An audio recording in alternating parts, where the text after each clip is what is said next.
El viento arrastraba polvo por las calles olvidadas de Caldwell y Dow. Un hombre caminaba por la acera agrietada con pasos lentos pero firmes, como quien ha aprendido que cada paso puede ser el último. A su lado, un perro de pelaje oscuro y cicatrices visibles caminaba pegado a su pierna, los ojos atentos, las orejas erectas. No era un hombre que inspiraba compasión a primera vista. Era un hombre que inspiraba respeto para quienes sabían mirarlo. Pero Garrett Pullman no era de esos hombres. Tú, el del chaquetón, aquí no damos trabajo a vagabundos. La voz del joven gerente retumbó dentro del granero como un disparo en un cuarto vacío. Elias Thorne se detuvo. No se giró de inmediato, respiró. Eso era lo que hacían los hombres como él. Respiraban cuando el mundo les gritaba, porque habían aprendido en los peores lugares del planeta que la ira sin control mata más rápido que el enemigo. Vincent Gould, vine a solicitar el puesto de jornalero, dijo Elias, con una voz baja, controlada, como el motor de un tanque en punto muerto. Jornalero. Garrett soltó una carcajada y miró a sus compañeros buscando complicidad. Miren a este tipo. Lleva la chaqueta militar como si eso fuera un currículum. ¿Cuántos años llevas siendo veterano? Amigo, ¿ese es tu trabajo ahora? ¿Pedir favores usando la bandera? Elias no respondió. Sus ojos del color del acero viejo no parpadearon. Permanecía en posición de firme sin saberlo, porque 20 años de servicio no se borran de la columna vertebral. A su lado, Kodiak gruñó suavemente. Elias puso una mano sobre el lomo del perro. Silencio. Sal de aquí antes de que llame a la policía, dijo Garrett, apuntando hacia la puerta.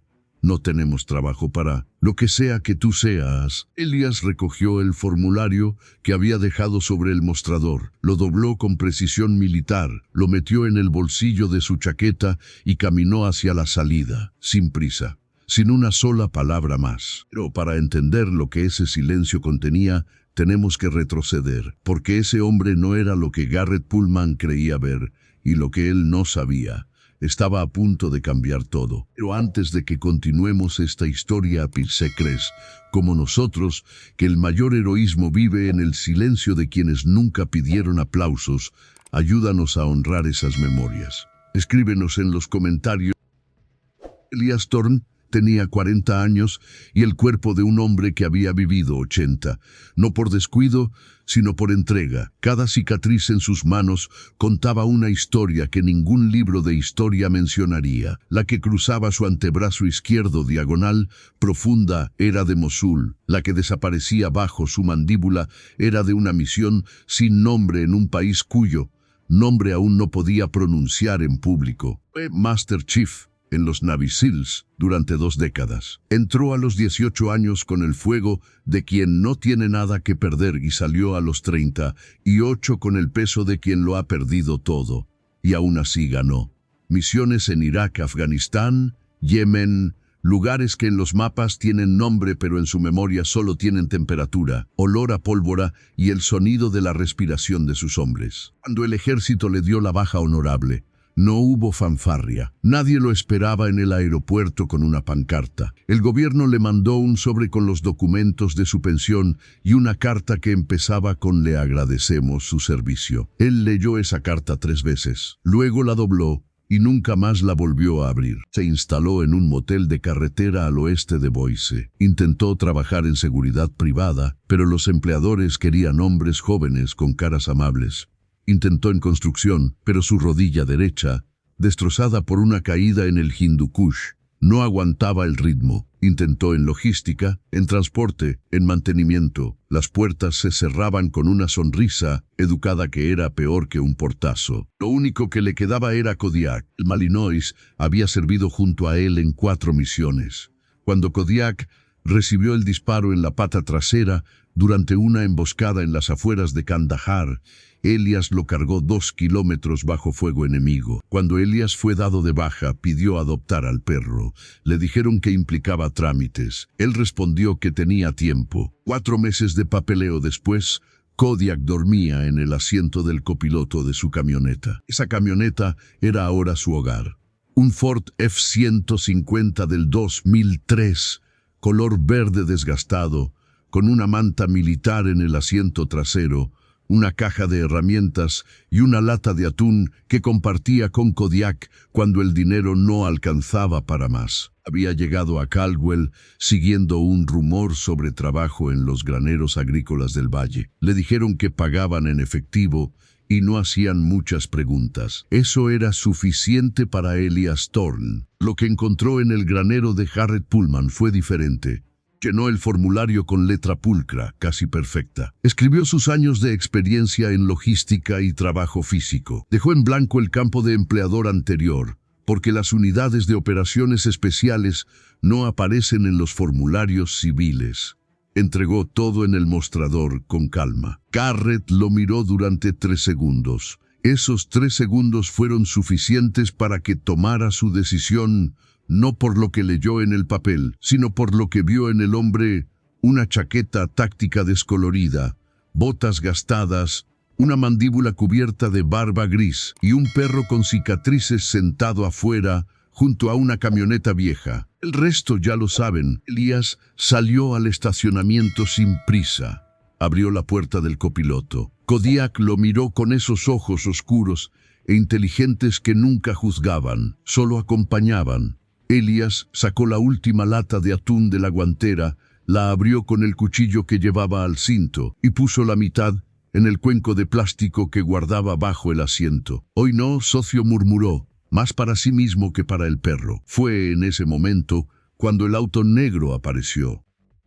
El automóvil era un Lexus negro limpio, fuera de lugar en ese estacionamiento polvoriento. Se detuvo a 2 metros de la camioneta de Elias. El hombre que bajó era delgado, de unos 50 años, con traje gris y una carpeta de cuero bajo el brazo. Tenía los ojos de quien ha buscado algo durante mucho tiempo y acaba de encontrarlo. «¿Elias Thorne?», preguntó sin dudar, sin vacilar. Elias no respondió de inmediato. Sus ojos escanearon al hombre de arriba a abajo en menos de un segundo. Sin armas visibles, postura no amenazante, maletín legal, zapatos de ciudad. No era una amenaza, era una pregunta. «Depende de quién pregunte», dijo finalmente. «Me llamo Julian Sterling, soy abogado de sucesiones.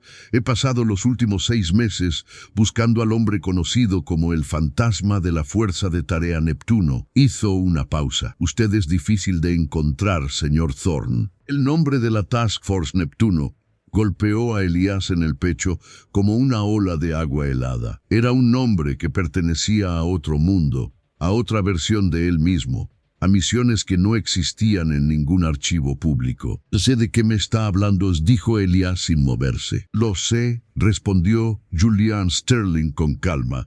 «Por eso también traje esto». Abrió la carpeta y sacó una fotografía. Era borrosa, tomada desde lejos, pero mostraba a 2 hombres, uno cargando al otro entre escombros en llamas. El que cargaba era inconfundible para quien lo conociera: la altura, la postura, la forma en que sostenía al otro hombre, como si pesara nada. Elias no parpadeó, pero algo en su mandíbula se tensó. «Lumpeque, usted cargó en esa fotografía.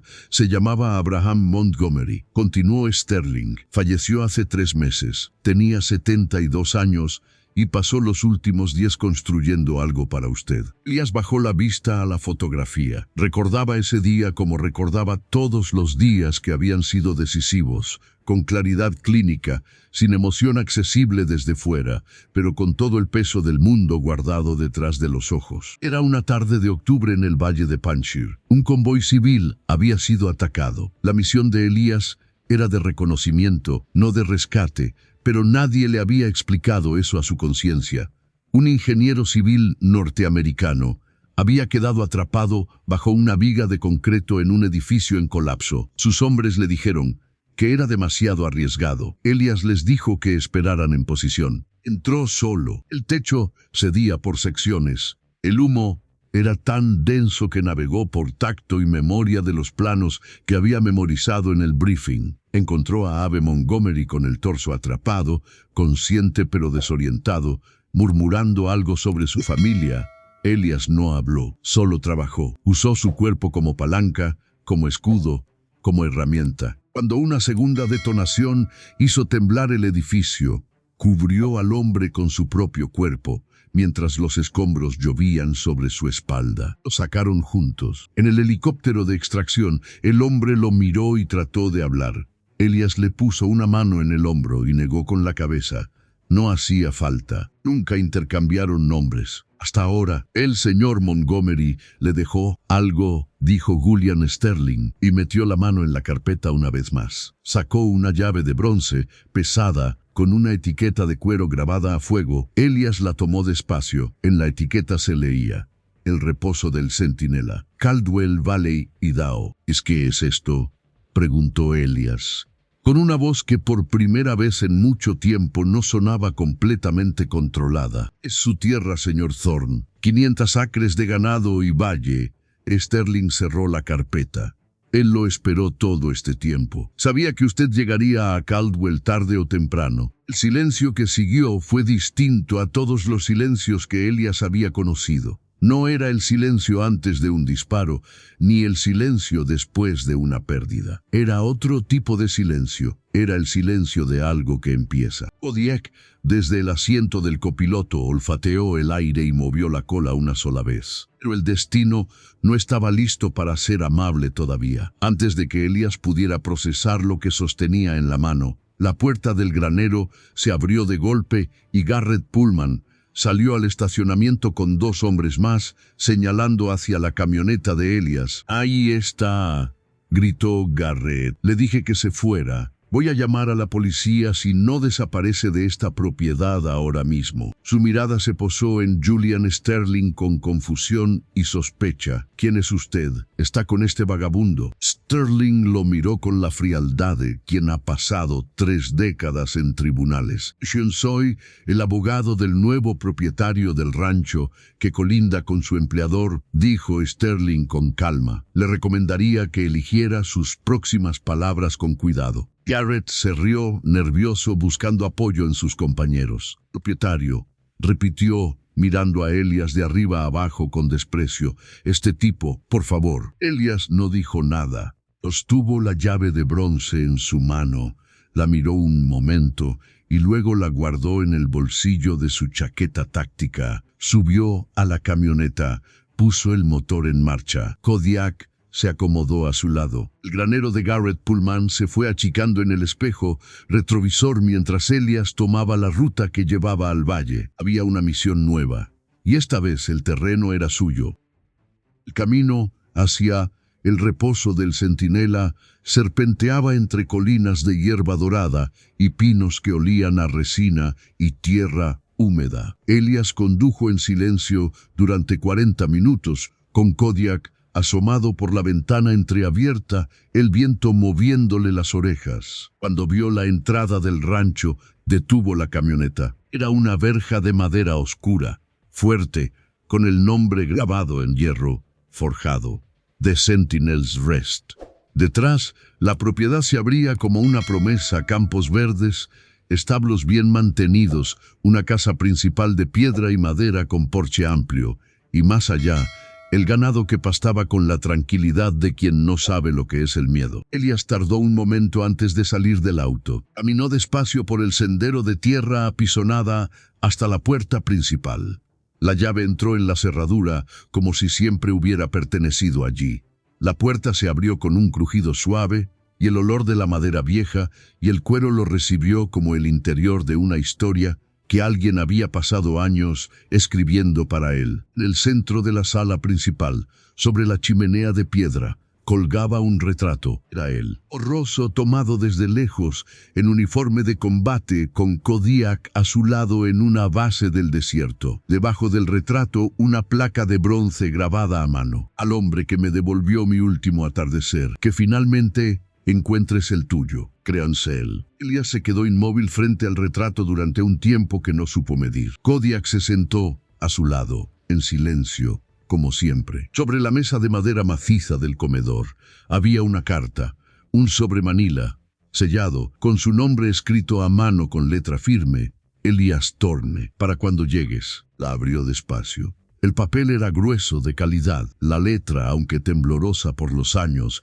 era clara. Elias. Nunca supe tu nombre aquella tarde. Solo supe que eras el tipo de hombre que entra solo a un edificio en llamas por alguien a quien no conoce. Eso me dijo todo lo que necesitaba saber sobre ti. Te observé desde lejos durante años. Vi que el mundo civil no supo qué hacer contigo. Eso no es tu fracaso, es su vergüenza. No te dejo este rancho como caridad. Te lo dejo como una orden.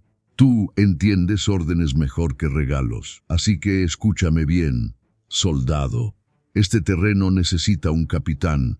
Estas 500 acres, este ganado, estos establos, esperan a alguien que sepa lo que significa no abandonar el puesto. No me agradezcas, sirve, eso es lo que tú sabes hacer mejor que nadie. Con honor eterno, Abraham Montgomery. Elias dobló la carta con la misma precisión con que lo hacía todo. La volvió a meter en el sobre, la guardó en el bolsillo interior de su chaqueta, junto al corazón. Se giró hacia la ventana. Afuera, el sol empezaba a descender sobre las colinas del valle, tiñendo el cielo de naranja y violeta. Las vacas pastaban. El viento movía la hierba en olas lentas. En algún lugar del establo un caballo relinchó. Elias Thorne, Master Chief de los Navy SEALs, veterano de 20 años de guerra sin nombre, hombre sin techo y sin dirección fija, puso una mano sobre el vidrio frío de la ventana y por primera vez en muchos años supo exactamente dónde estaba. 3 semanas después,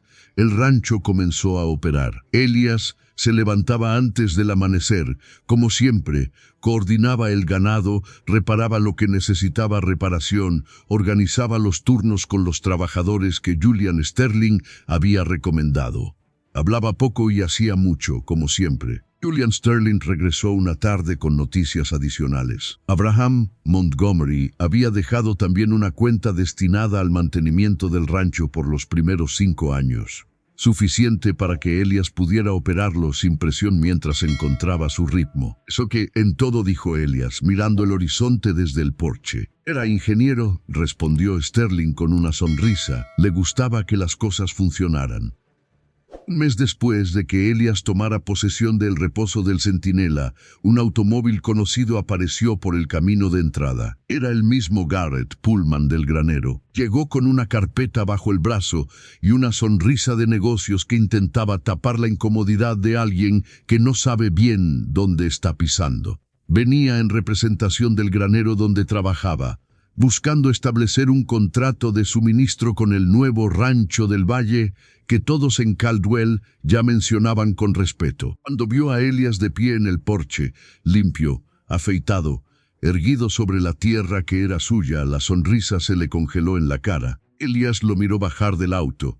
No hubo rabia en sus ojos. No hubo venganza ni satisfacción del tipo que se exhibe. Solo había la mirada tranquila de un hombre que ya no necesita demostrar nada. Señor Pullman, dices, con voz llana. Garrett tragó saliva. Señor, yo no sabía que usted era no y... empezó. Lo sé, lo interrumpió Elias. Nadie sabe lo que no se detiene a mirar. Hubo un silencio. Kodiak bajó los escalones del porche y olfateó al recién llegado con calma, sin agresividad, y luego regresó al lado de Elias. ¿Lo ve? El granero quiere establecer un contrato de suministro, dijo Garrett, volviendo a la carpeta. Elias asintió. Él lo puede dejar con el abogado.